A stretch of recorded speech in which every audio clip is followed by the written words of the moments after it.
बहुत समय पहले एक राजा राज्य करते थे। वह बहुत ही बुद्धिमान और बहादुर थे।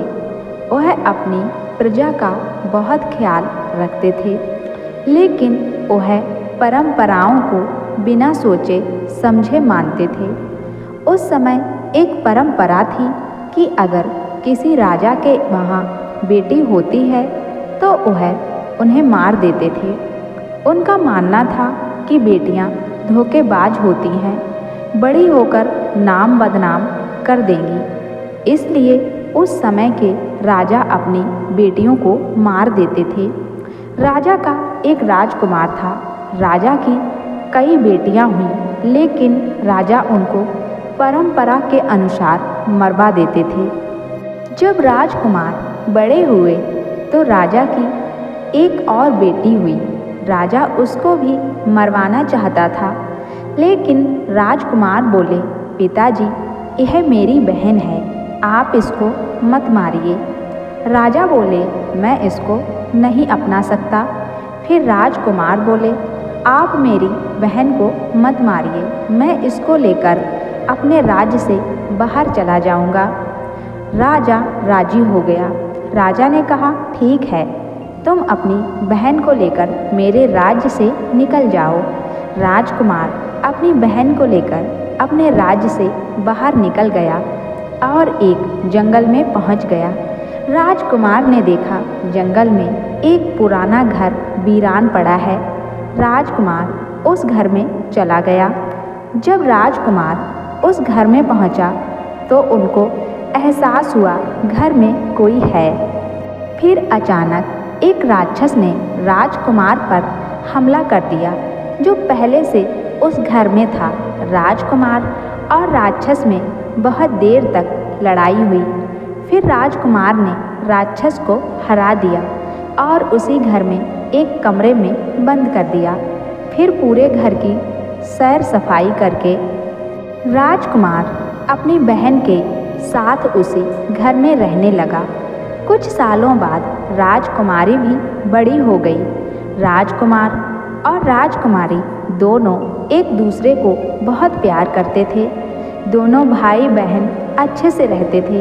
एक दिन राजकुमारी ने कहा, भाई, अपने घर में सभी कमरे खुले हैं, सिर्फ यह कमरा हमेशा बंद क्यों रहता है? राजकुमार ने कहा, बहन, वादा करो तुम कभी इस कमरे को नहीं खोलोगी और इस कमरे के बारे में दोबारा मत पूछना।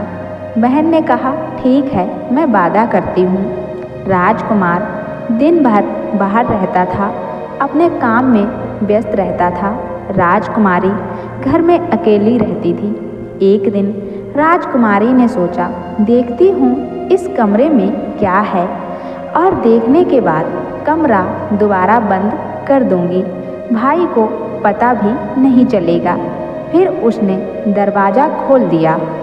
जब राजकुमारी ने दरवाज़ा खोला तो देखा उसमें एक खूबसूरत नौजवान बैठा हुआ है। राक्षस ने अपना रूप एक खूबसूरत नौजवान में बदल लिया था। राजकुमारी उस राक्षस को देखते ही उस पर मोहित हो गई। राजकुमारी ने कहा, तुम कौन हो और मेरे भाई ने तुम्हें यहाँ बंद क्यों किया है? राक्षस बोला, मैं एक राजकुमार हूँ और मैं तुमसे बहुत प्यार करता हूँ। मैं तुम्हारे लिए यहाँ आया था, लेकिन तुम्हारे भाई ने मुझे यहाँ बंद कर दिया था। फिर दोनों आपस में बहुत सारी बातें करते हैं। जैसे ही भाई राजकुमार के आने के समय राजकुमारी ने वह कमरा दोबारा बंद कर दिया। फिर जब जब राजकुमार बाहर होता, राजकुमारी वह कमरा खोल देती और राक्षस से मिलने जुलने लगी। एक दिन राक्षस ने कहा, कब तक हम दोनों ऐसे छिपकर मिलते रहेंगे? क्यों ना हम दोनों मिलकर राजकुमार को मार दें और अपना जीवन खुशी खुशी जिएं। राजकुमारी भी राजी हो गई। राजकुमारी बोली, कैसे मारा जाए राजकुमार को? राक्षस बोला, राजकुमार तुमसे बहुत प्यार करता है, एक काम करो, तुम झूठ मूठ का बीमार पड़ जाओ और राजकुमार से दवा बनाने के लिए शेरनी का दूध लाने के लिए कहो।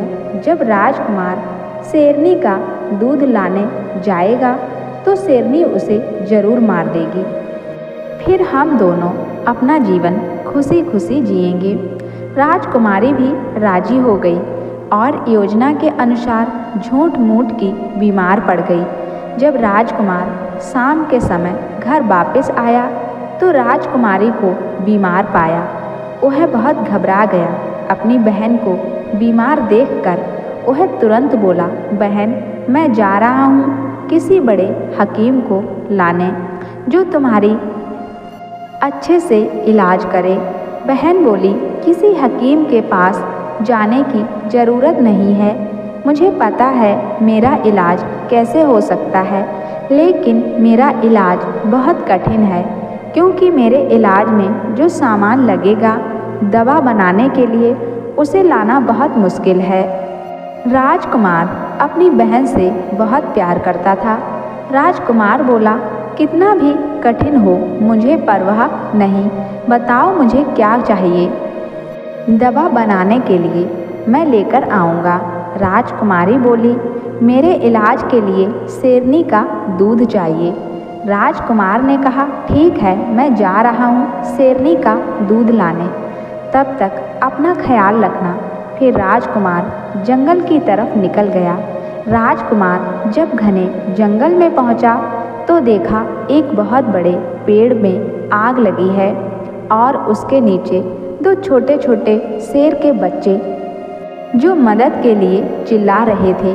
राजकुमार दौड़कर दोनों बच्चों को वहां से उठाकर सुरक्षित जगह पर रख देता है और खुद आग बुझाने लगा।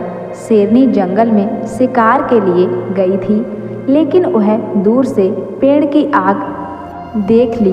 वह समझ गई कि यह वही पेड़ है जहाँ मेरे बच्चे हैं और वह दौड़ती हुई पेड़ के पास पहुँची।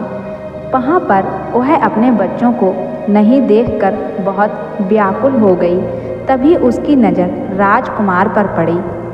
उसने राजकुमार को शिकारी समझा और राजकुमार ने ही आग लगाई और मेरे बच्चे ले लिए हैं। शेरनी राजकुमार पर हमला करने के लिए आगे बढ़ी। तभी शेरनी के दोनों बच्चे जोर जोर से शेरनी को पुकारने लगे। शेरनी बच्चों की आवाज़ सुनकर उनकी तरफ भागी और बच्चों को महफूज पाकर बहुत खुश हुई। बच्चों ने शेरनी से बताया, राजकुमार ने उनकी जान बचाई है। अगर राजकुमार समय पर उनको पेड़ से दूर नहीं हटाते तो वह दोनों जल जाते। फिर शेरनी समझ गई राजकुमार शिकारी नहीं है बल्कि एक अच्छा इंसान है। शेरनी राजकुमार के पास गई और राजकुमार से पूछी, तुम कौन हो और इस घने जंगल में क्यों आए हो। राजकुमार ने अपने बारे में बताया और फिर अपनी बहन के बारे में बताया।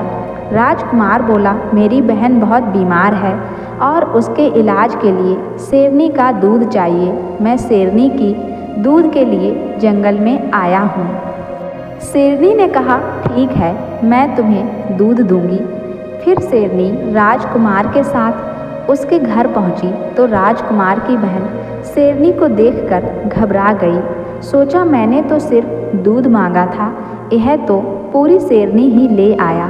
फिर शेरनी ने राजकुमारी को दूध दिया। राजकुमारी दूध पीकर खुद को ठीक ठाक दिखाने लगी।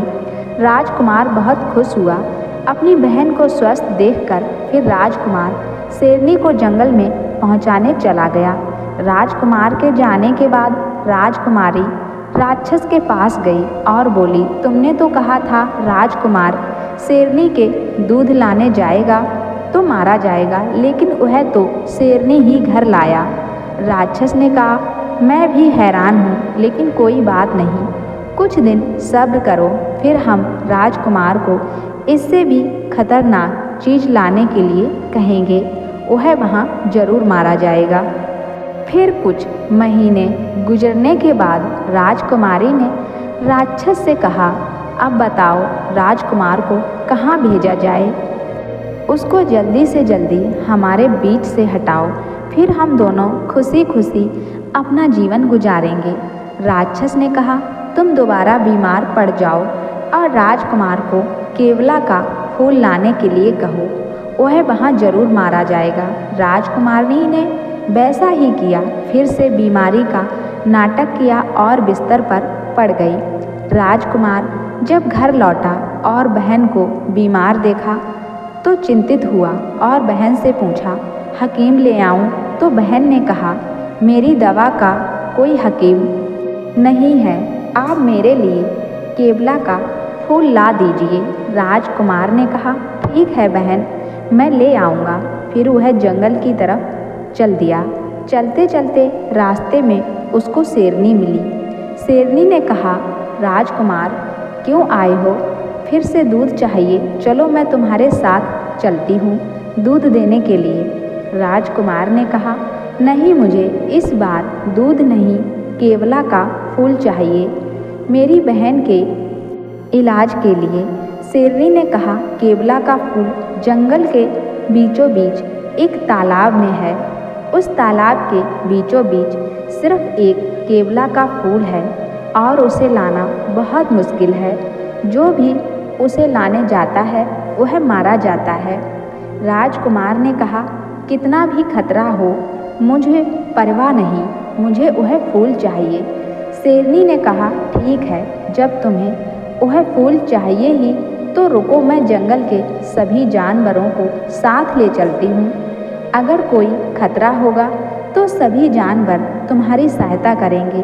राजकुमार भी राजी हो गया और फिर शेरनी ने जंगल के सभी जानवरों को बुलाया। राजकुमार के साथ तालाब के तरफ चल दिए। चलते चलते वह तालाब आया जिसमें केवला का फूल था। सभी जानवर और राजकुमार तालाब के पास इकट्ठा हुए। सबने देखा केवला का फूल तालाब के बीचों बीच में था। राजकुमार बोला, सभी जानवर किनारे पर रहें, मैं जाता हूँ फूल लाने। फिर राजकुमार तालाब में तैरने लगा। तैरते तैरते वह फूल तक पहुँचा, लेकिन जैसे ही राजकुमार फूल तोड़ने लगा, किसी ने उस पर हमला कर दिया और राजकुमार को निगल गया। सभी जानवर किनारे पर राजकुमार का इंतजार कर रहे थे। जब राजकुमार तालाब में कहीं नहीं दिख रहा था, तब शेरनी ने कहा, राजकुमार पर किसी ने हमला किया है, हमें राजकुमार को बचाना चाहिए। शेरनी ने सभी हाथियों से कहा, तालाब का सारा पानी अपनी सूंड से निकालकर तालाब खाली कर दो। सभी हाथी एक साथ पानी निकालने लगे। कई घंटों बाद तालाब खाली हो गया। जब सभी जानवर तालाब में गए तो सबने देखा एक राक्षस है जो राजकुमार को निगलकर सो रहा है। शेरनी ने हाथियों से कहा, इसके पेट पर चढ़कर जोर लगाओ और राजकुमार को बाहर निकालो। जब हाथियों ने उसके पेट पर पैर रखकर जोर लगाया तो राजकुमार बाहर निकल गया। फिर सभी जानवरों ने राक्षस पर हमला कर दिया और राक्षस को घायल कर दिया। राक्षस खुद की जान बचाने के लिए रोने लगा। राक्षस ने कहा, अगर मुझे जिंदा छोड़ दोगे तो मैं तुम्हें एक राज की बात बताऊंगा। राजकुमार बोले, ठीक है, हम तुम्हें छोड़ देंगे, हमें राज की बात बताओ।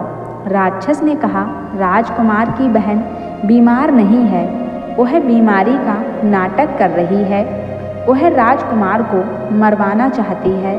वह यह सब एक राक्षस के कहने पर कर रही है। वह राक्षस से प्रेम करती है, इसलिए वह राजकुमार को मरवाना चाहती है। राजकुमार यह सब जानकर बहुत गुस्सा हुआ। वह सभी जानवरों के साथ वापस अपने घर आया और सभी जानवरों को बोला, राक्षस और मेरी बहन दोनों पर हमला कर दो।